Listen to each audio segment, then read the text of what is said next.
Red Connection. Detective Chief Superintendent Jack Taylor was just getting into bed when the telephone rang. It was the duty inspector, David Hitch. He'd been called to a cottage in the grounds of the Rothay Manor Hotel in Ambleside, Cumbria, to investigate a suspicious death. When he arrived, he found the body of a woman lying face upwards in the bathroom. Telephone wire had been tied round her ankles and wrists, and over her head was a plastic bag secured with a scarf and white multi-cable flex. It was about midnight on Monday the 20th of January 1986 when Chief Superintendent Jack Taylor arrived on the scene. The dead woman was quickly identified as Bronwen Nixon, a well-respected hotel proprietor. The pathologist was called, and arrangements were made to begin a thorough search of the house. Cumbria is the second largest county in England. It stretches from the Scottish borders to the edge of Lancashire and spans 2,653 square miles.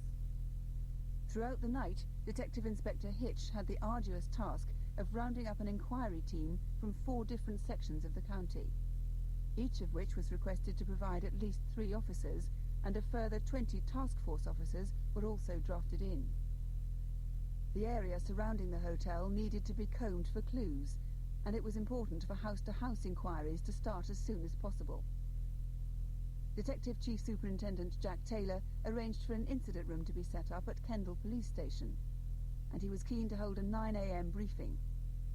He wanted to start early so that officers could begin to check bus and railway stations and to implement road checks to discover if anyone had seen anything suspicious that night. Bronwen Muriel Gwendolyn Nixon was 67 when she died and had owned the Rothay Manor Hotel for the past 18 years. She had originally bought the hotel itself in 1967 and Lee Cottage in the hotel grounds by 1975. She had lived there for the last 6 years. Bronwen had been divorced for about 25 years and had 2 grown-up sons, Nigel and Stephen. After leaving Leeds University, Nigel returned to Ambleside to help his mother run the business. About the same time, Stephen decided to do the same. So in the late 1970s, a joint ownership agreement was drawn up. Bronwen remained responsible for the kitchen, the decor and the furnishings of the hotel. Nigel was in charge of all the administration, and Stephen looked after the dining room, the wines and the staff timetable. During the past 5 years, Bronwen had become less involved in the day-to-day running of the kitchen, leaving the job to her sons, who had both married and lived nearby.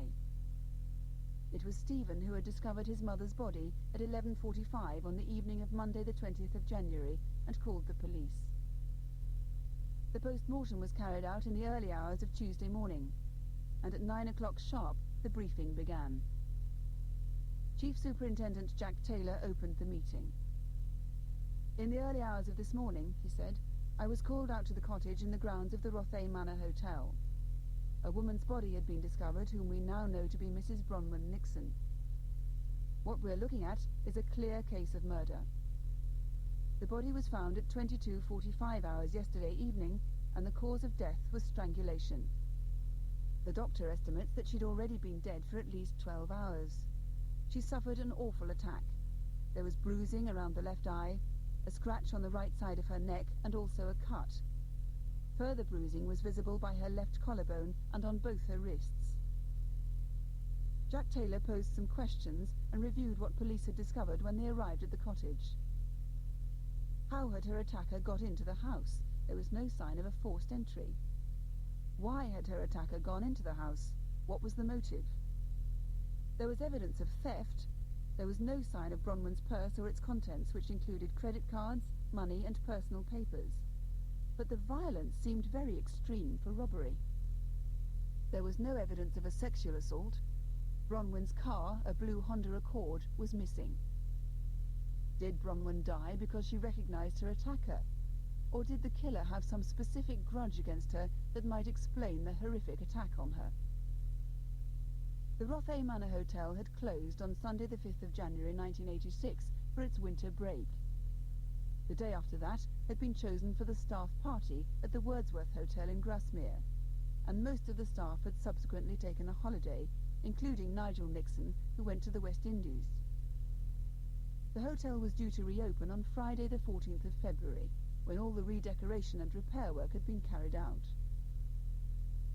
After the staff party, Stephen Nixon returned home to look after the hotel, and Bronwen took a short break in London with a friend.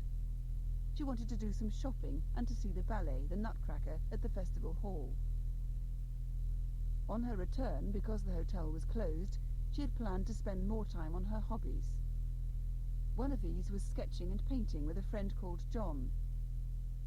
Bronwen had known John and his wife for about 13 years, and they sometimes stayed at the hotel. From time to time, Bronwen and John organised painting expeditions. She was an expert on both the geography and the history of the Lake District. She usually selected a subject, and they would drive to the spot with her 2 dogs.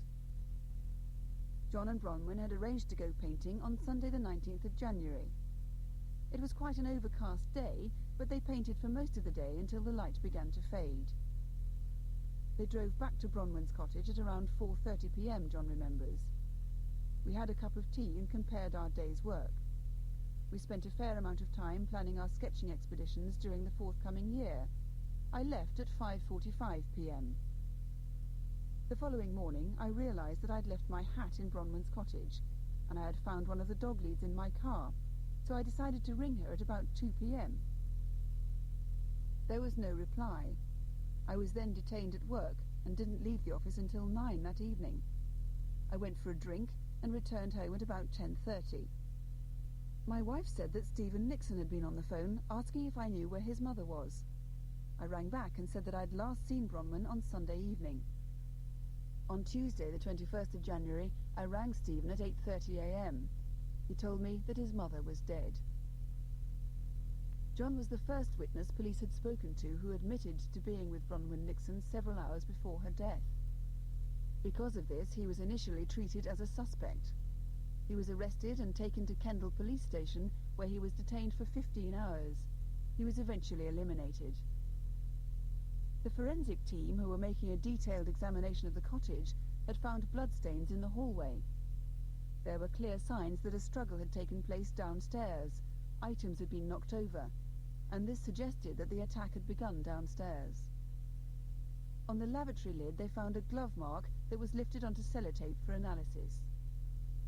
Of even greater significance was a relatively large number of distinctive red cashmere fibres found on and around the body. There was nothing in the house that could account for these.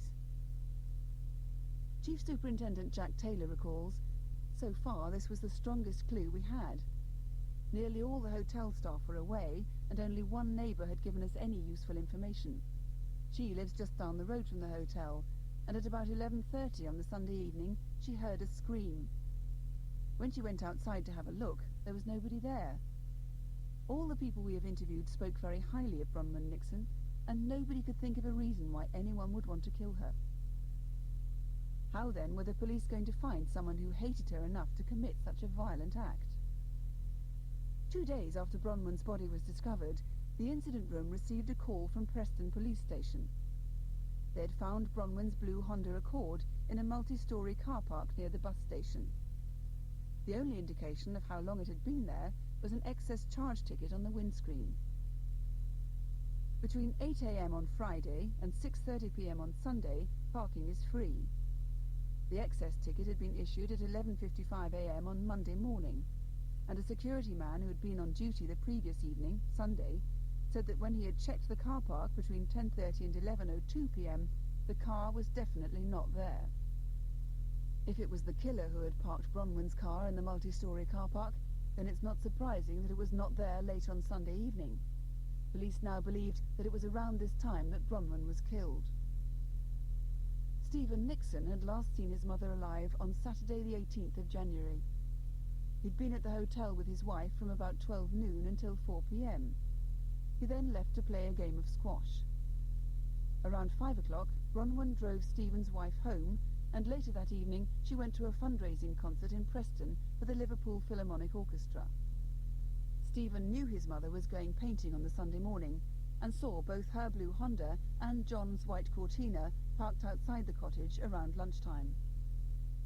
The next day, Monday the 20th of January, Stephen arrived at the hotel at about 9:45 in the morning.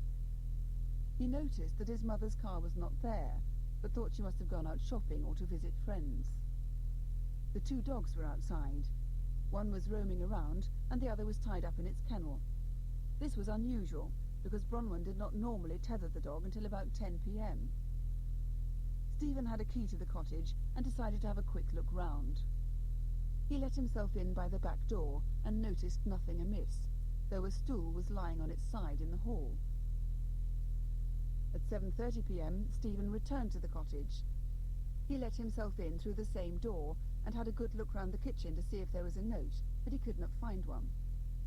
By now he was beginning to worry, so decided to take the dogs home with him and ring up John, who had been with Bronwen the day before, to ask if he knew her whereabouts.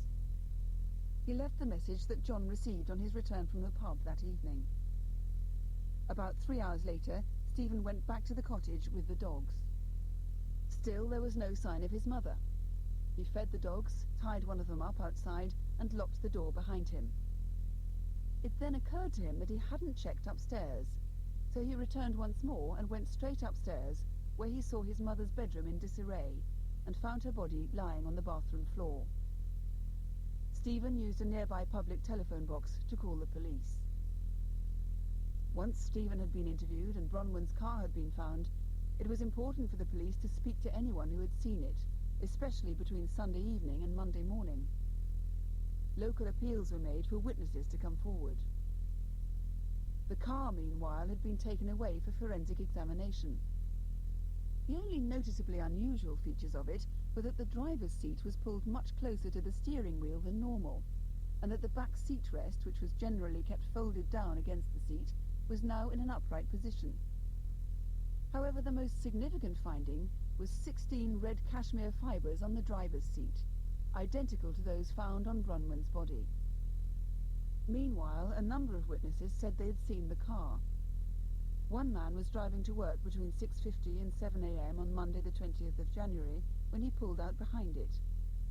When it stopped at traffic lights, he drew up alongside it in the near side lane. He was aware of someone staring at him, and looked across into the face of the driver, a young man between 25 and 35, with a piercing stare and dark collar-length hair. He was unshaven. It was now about a week into the inquiry, and the team was having a certain amount of success. A search for evidence continued in Preston, while back at Rothay Manor, members of the hotel's staff were being interviewed. Although the hotel was closed and most of the staff had gone home, some 20 miles away, a waiter, having heard about the murder, contacted the police. He had a chilling feeling that he might know who the killer was, a man who had stayed with him in the staff quarters of the hotel. The waiter was called Andrew, and he had worked as a restaurant assistant at Rothay Manor for about a year. 4 months before the murder, on one of his nights off, he had gone with friends to a nightclub in Blackpool called the Flamingo Club. There he had met a man called David Wynne Roberts, who was slim and about 6 feet tall, and who had dark, almost black collar-length hair. He also had a very big moustache. Andrew recalls, "He travelled back with us all to Ambleside and stayed with me in my room. Although most of the staff knew, I didn't think the owners did. During the time he stayed, he was unemployed and drawing money from the DHSS. He was with me until Thursday the 9th of January, apart from 2 weeks when he went back to Blackpool." Andrew often told David Wynne Roberts that the situation was difficult, but the man made no attempt to leave. In fact, he frequently became quite violent. On one occasion, Andrew received a black eye and bruised nose. Andrew never made a formal complaint about Roberts' violence to the police, because he did not want to involve the hotel. Andrew told the police that David Wynne Roberts wore a silver ring on his wedding finger, which had been handed down to him by a member of his family, and also a very thin gold bracelet with a faulty catch. He drank beer, but only in halves, and he smoked quite a lot. He was also quite a show-off, claiming that he knew famous people, and that he had a sports car.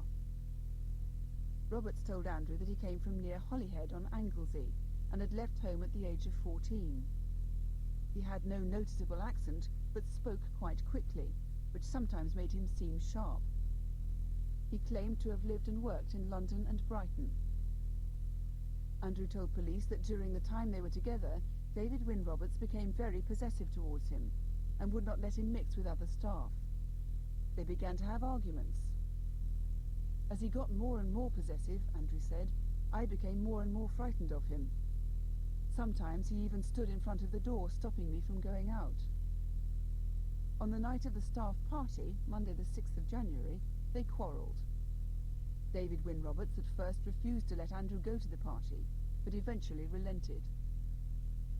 While Andrew was out celebrating, David Wynne Roberts stayed in his room at the hotel. Andrew wanted to go home the next day, but David Wynne Roberts insisted that he stay at Rothay Manor. I didn't really know how to handle the situation, said Andrew. I finally made up my mind to go home alone on Thursday the 9th of January. At about 9:30 that morning, I rang my father to ask him to come and help me move all my stuff. David Wynne Roberts had been very angry that morning when Andrew said he was leaving, but later he calmed down and almost pleaded with Andrew to stay with him. Eventually, he himself left, however, and Andrew noticed that £75 and some clothing were missing from his room. It was 11 days later that Andrew heard from Roberts again. He rang at about 7:30 p.m. to say that he was in Blackpool, had got a job in London, and wanted to meet up with Andrew to return the clothing he had taken. Roberts suggested they meet in Kendal. Andrew went to Kendal with his father. It was just before 10 p.m. when they got to the car park behind the hotel where they had arranged the meeting. David Wynne Roberts returned Andrew's clothes, then said he had nowhere to stay. Andrew gave him the name of a guest house and left with his father. He wanted no further involvement with the man. The following morning, at 9 o'clock, David Wynne Roberts rang Andrew again. He said that he'd stayed out all night in Kendal and wanted desperately to meet Andrew again. Andrew refused. This information changed the direction of the inquiry. Andrew was clearly frightened of him. During one of their rows, Andrew had threatened to tell Mrs. Nixon of their relationship, which might have cost him his job. Yet was this a strong enough motive for such a savage crime? Back at the incident room, officers began checking into the background of David Wynne Roberts. It emerged that he had several previous convictions, but one stood out particularly. In July 1969, when Roberts was just 14, he was found guilty, after a 7-day trial, of stabbing a 73-year-old widow, Mrs. Sarah Hughes, several times with a bread knife at her bungalow in 4 Mile Bridge in Valley on Anglesey. Sarah Hughes was wealthy. She owned several properties in the area, which she rented out. She was described by locals as being an active community member who looked much younger than her age. She was also a meticulous woman with regular habits. Sarah Hughes was at school with Robert's grandmother and was quite friendly with his mother. Robert's father drew up the plans for the bungalow in which she lived. When the police were called to the murder scene, the bungalow appeared to have been ransacked, and an attempt had been made to drive Sarah Hughes's car from the garage. Money was missing from the house, including 10 £1 notes that had been given to her on the day of her death. Because he was an acquaintance of the deceased, David Wynne Roberts was interviewed as part of routine inquiries, and he gave an alibi. However, detectives found a number of discrepancies in his story, and after more interviews, he admitted to the murder and to attempting to drive Sarah Hughes' car away. When he was searched, £10 were found hidden in his anorak, and a search of his room revealed a book that he had hollowed out in order to hide a wallet. In the wallet were the £1 notes given to Sarah on the morning of her death. He was tried, sentenced, and imprisoned. 16 years later, police inquiries concentrated on Blackpool. The Flamingo was a gay club in Blackpool's town centre. Detectives quickly established that Roberts had been a frequent visitor, and they interviewed over 500 members of the club. One of them, Chris, had been with Roberts the night before the murder. He described Roberts as about 30, 6 foot, and with an enormous black moustache. He was wearing a pale-coloured coat and a red scarf. Chris had borrowed his father's car, and he drove David Wynne Roberts to the Lord's guest house where Roberts was staying. It was about 1 a.m. They woke at about 9 o'clock. Chris recalls, "I had this funny feeling about Wynne. I wanted to go because I was feeling uneasy with him. I took a shower about 12 noon and left Wynne my telephone number." A few hours later, David Wynne Roberts rang to suggest they meet for a drink that evening, but Chris felt too tired. When Chris rang the Lord's Guest House on Thursday evening, Roberts had gone. The police now knew that David Wynne Roberts was in Blackpool, 75 miles away from Ambleside, on Sunday the 19th of January, the day of Bronwen Nixon's murder. 2 officers went immediately to Lord's Guest House. The guest house was owned by Steve, who is heavily involved in the motor trade, so the day-to-day running of the business was left in the hands of his partner, John. John was on duty on Friday the 17th of January when he received a telephone call from David Wynne Roberts, who asked for a room. Roberts travelled from the railway station to the guest house by taxi. He said that he was expecting some friends from London to arrive on Sunday, and that they'd be staying all week. That night, Roberts told John that he was going to Windermere to meet an ex-lover. The following morning, Saturday, John saw Roberts at about 10:30, and remembers that he seemed quite depressed about a relationship that had ended, presumably the one with Andrew, and wanted to talk. On Saturday evening, John and Steve saw David Wynne Roberts at the Flamingo Club. He was dancing with someone whom he later brought back to the guest house. This was Chris. John saw Chris leave the following morning, although Roberts stayed at the guest house until about 4 p.m. John recalls, "On Sunday afternoon we watched the Saturday night horror movie, which we'd videoed. Roberts told me he had read the book about Dennis Nielsen, was sorry for murderers, and understood why they did it." That evening, Steve and John did not see Roberts. At about 8 o'clock, Steve went to look in Roberts' room. His belongings were still there. At around midnight, before he went to bed, Steve checked the premises and locked the doors. There had been no sign of Roberts at all. The following morning, Monday, Steve got up around 8:30. He went downstairs and saw the keys to Roberts' room on the hall table. Beside them was an envelope containing the money Roberts owed for his stay, and a note that said, "I have decided to go to London. Thank you for your hospitality." His room was empty, and the bed did not appear to have been slept in. The police were now even more anxious to trace David Wynne Roberts. The period during which he was absent from his room at Lord's Guest House covered the time of the murder, and this, together with his sudden change of plan, made him the prime suspect. Detective Chief Superintendent Jack Taylor recalls, "We still had no idea where he was, and further inquiries came up with nothing.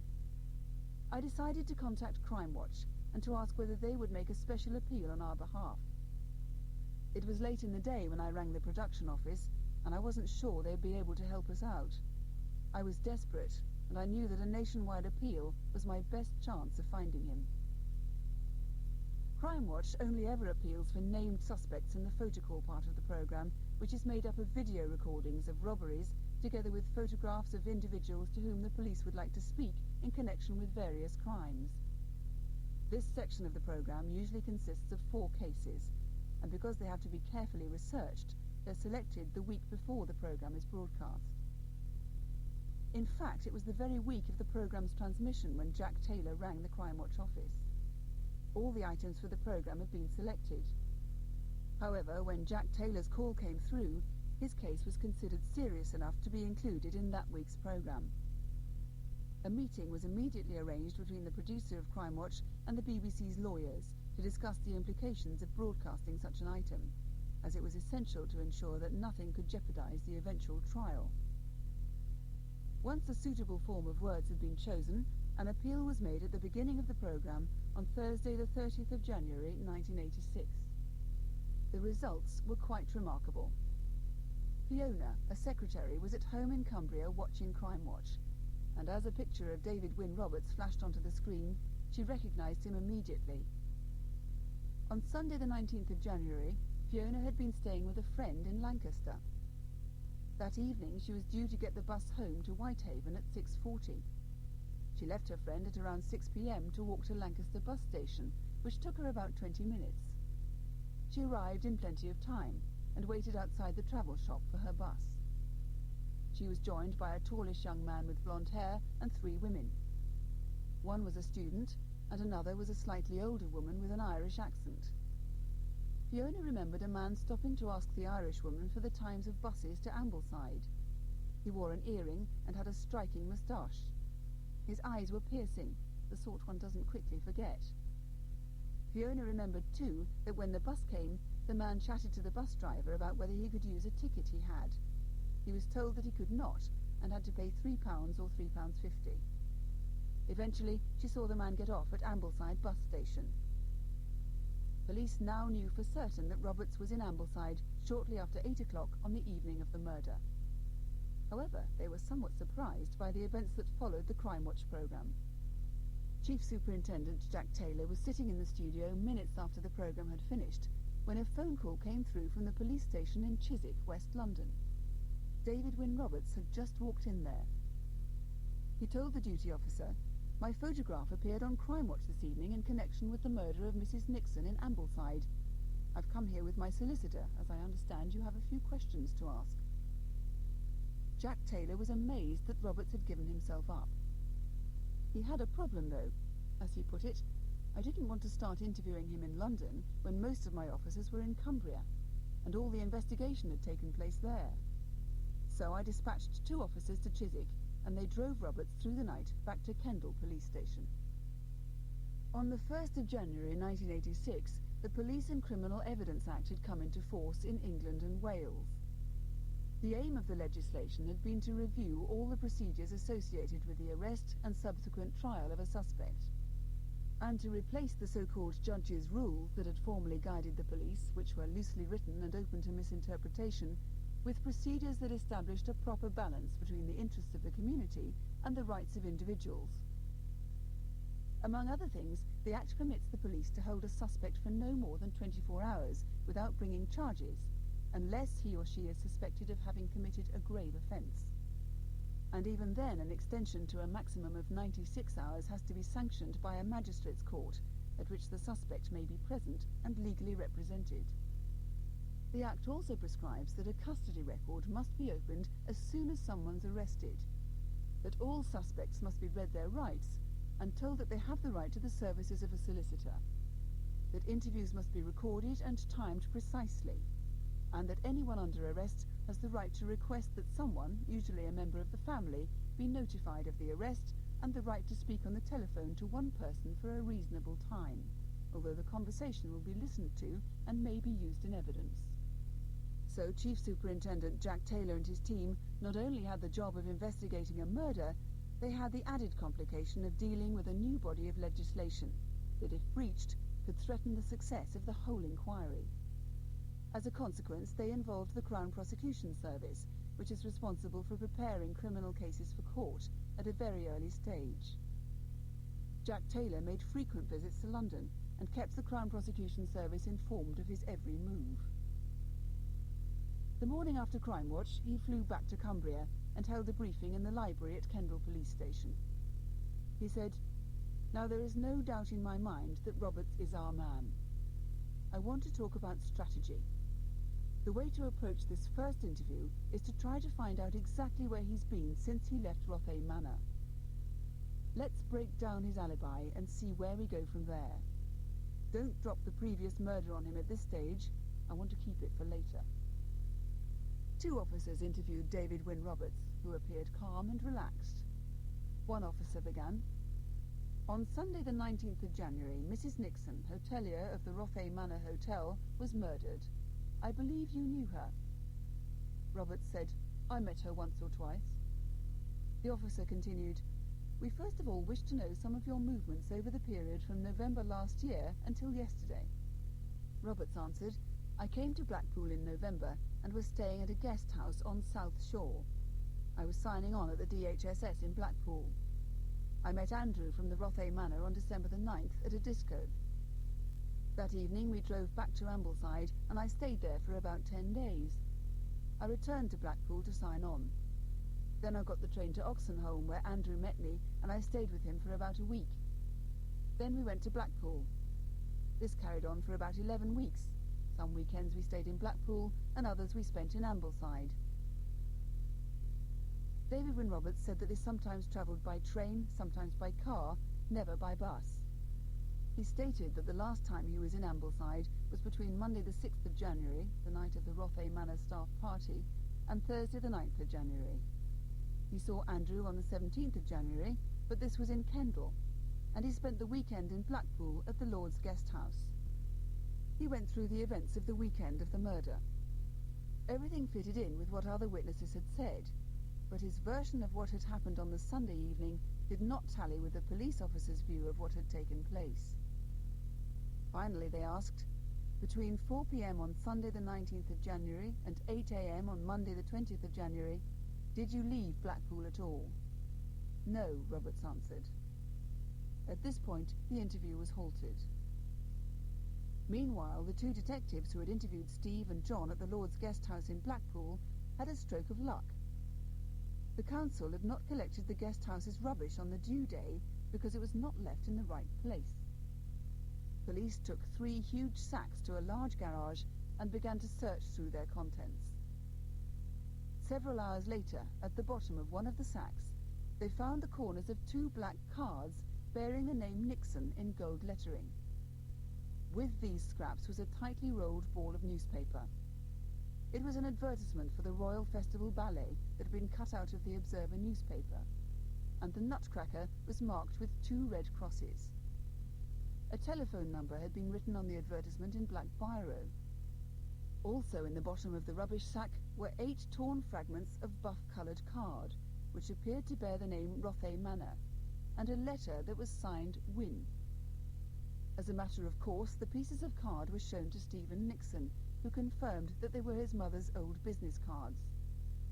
He also confirmed that the writing on the newspaper advertisement was his mother's. More important, however, was the information that these papers would probably have been in his mother's purse. If this was the case, what was David Wynne Roberts doing with Mrs. Nixon's purse, and how had he acquired it? A detective made inquiries at the Royal Festival Hall booking office and discovered that the number written in biro on the advertisement was that of the credit card line. He was given a computer readout that showed that Bronwen Nixon had paid for 2 tickets for the Nutcracker by credit card.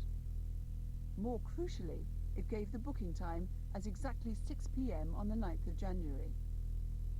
This proved that David Wynne Roberts had been at the Rothay Manor Hotel sometime after 6 p.m. on Thursday the 9th of January.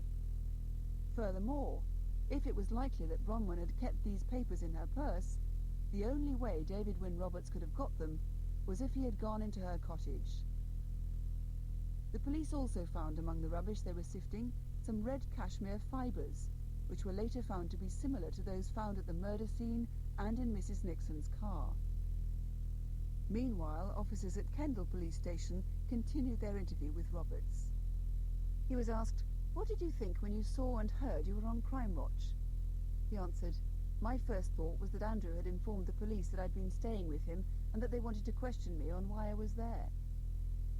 "Are you quite sure the account that you have given us of your movements on the night of Sunday the 19th and Monday the 20th of January is correct?" the interviewing officer asked. "All the information I have given is correct," Roberts replied. The officer pressed him on this point. "That is not what I believe. You left the Lord's Guest House at 4 p.m. on Sunday. You were not seen again that night by anyone at the guest house. Is that right?" "The time is probably accurate," Roberts said, "but I did return to the guest house." "At 6:40 p.m. that Sunday night, you caught a bus at Lancaster and travelled to Ambleside. Is that correct?" "No," said Roberts. "You say you were in the Lord's in Blackpool at 11:45 p.m. and went straight to your room. Is that correct?" the officer asked. Roberts answered yes. "The owner of the guest house checked your room at midnight on Sunday the 19th, and you were not in the room. What do you say to that?" "If he did check it," Roberts said, "then it must have been at a different time." "Why are you telling lies, Mr. Roberts?" "I am not telling lies," he replied. A few days after the Crimewatch programme, the woman with the Irish accent who had travelled on the bus with Fiona and David Wynne Roberts came forward. She had seen details of the case in the local newspapers and had recognised Roberts' face. It turned out that she lived in Kendal, but because her sister had suffered a stroke at the beginning of January, She visited her most weekends near Blackpool. On the evening of Sunday the 19th of January, she caught a bus from Bispam to Blackpool, arriving at Blackpool depot at about 4 p.m. She had to wait an hour for her connection to Lancaster. She'd been on the bus only 5 minutes or so when she saw a man get on. He was about 30, she remembers, thinly built with dark collar-length hair. He had a large bushy moustache. I overheard him talking to the driver about going to Ambleside, and then he went upstairs. I didn't see him again until we both got off the bus at Lancaster sometime after 6 p.m. A couple of minutes later, the man approached me. He asked me which bus I was waiting for and whether it went to Ambleside. When the bus arrived, he sat next to the woman, although there were plenty of empty seats, and as she got off at Kendal, he said to her, "Take care." The police now had several witnesses who claimed to have seen Roberts on the bus on Sunday the 19th of January. He still denied that he had left Blackpool that day, so they decided to hold an identification parade. Roberts refused, on the grounds that his photograph had been shown both on television and in the press. Finally, the police had to arrange for him to sit behind a one-way mirror and be confronted by the witnesses, which was another option provided for by the Police and Criminal Evidence Act. In order to allow all the witnesses to confront David Wynne Roberts, the police needed more time. They had already been granted several extensions by the Magistrates' Court, and this was going to be their last chance to keep him in custody. Chief Superintendent Jack Taylor explained to the court that Roberts was going to be seen by several witnesses who might identify him, after which he would be either released or charged. After a short hearing, the police were granted a further 36 hours. Jack Taylor recalls, "We had to keep David Wynne Roberts because after the initial interview he refused to answer any more questions, and we had a number of outstanding witnesses to approach. He also had a previous conviction for murder in similar circumstances." During his interview, Roberts had given the police the name of a Maltese friend, Renato, with whom he had stayed in London. 2 officers went to visit him. Renato had met Roberts in late December 1984 at a gay club in London. They had kept in touch through letters and phone calls ever since. On Monday the 13th of January, he'd arrived at Heathrow Airport, and Roberts had met him. They spent several days together, but on Friday the 17th of January, Roberts told Renato that he was going to Blackpool and was planning to stay at the Lord's Guest House. At about 3 a.m. on either the Saturday or the Sunday morning, he telephoned Renato. He said that he was all wet and outside in the middle of nowhere. He mentioned the name Kendal. He gave no indication that he was thinking about coming back to London. Renato next heard from him on Monday the 20th of January, when Roberts told him that he was returning to London and asked Renato to meet him at Euston. They spent some more nights together before Renato went to visit an uncle in Bristol on the 30th of January. He recalled that sometime after Roberts had returned from Blackpool 10 days earlier, they had exchanged several articles, some of them clothes. He said, "I exchanged my black and white scarf for a red one that Wynne was wearing." He said that it irritated his neck. He'd bought it in Harrods last year for £25. He gave me his beige shoes and a pair of boots. He said that his feet were cold when he wore them. He also gave me a pair of black leather gloves and a grey wallet. He said the gloves had belonged to his friend Andrew from Kendal. Wynne said that he couldn't grip with them and that I could have them. He said he'd washed them. The wallet wasn't the type I would use, but I kept it and thought maybe I'd give it to my sister. Detectives could not believe what they had found. They now had a red cashmere scarf that had belonged to David Wynne Roberts in their possession.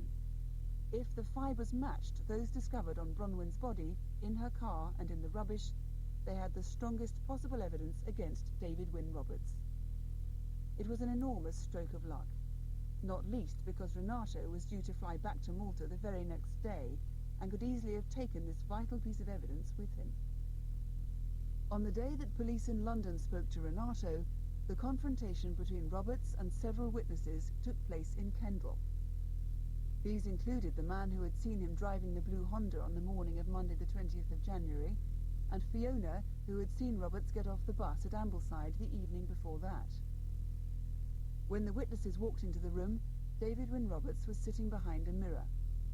He could not see them, but he could hear everything that was said.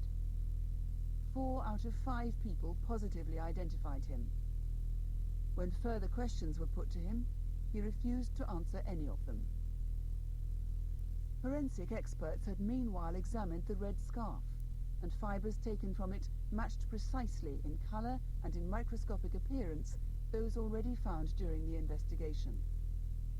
On the 3rd of February 1986, 3 days after the Crimewatch programme, David Wynne Roberts was charged with the murder of Bronwen Nixon. In court, he pleaded not guilty, so the motive for the murder may never be known. Did Roberts blame Bronwen Nixon for the breakup of his relationship with Andrew? Or did he have some other grudge against her that has never been revealed? Whatever the truth of it is, on the 1st of December 1986 at Manchester Crown Court, Roberts was found guilty and sentenced to life imprisonment. He's continued to deny his involvement with the crime. End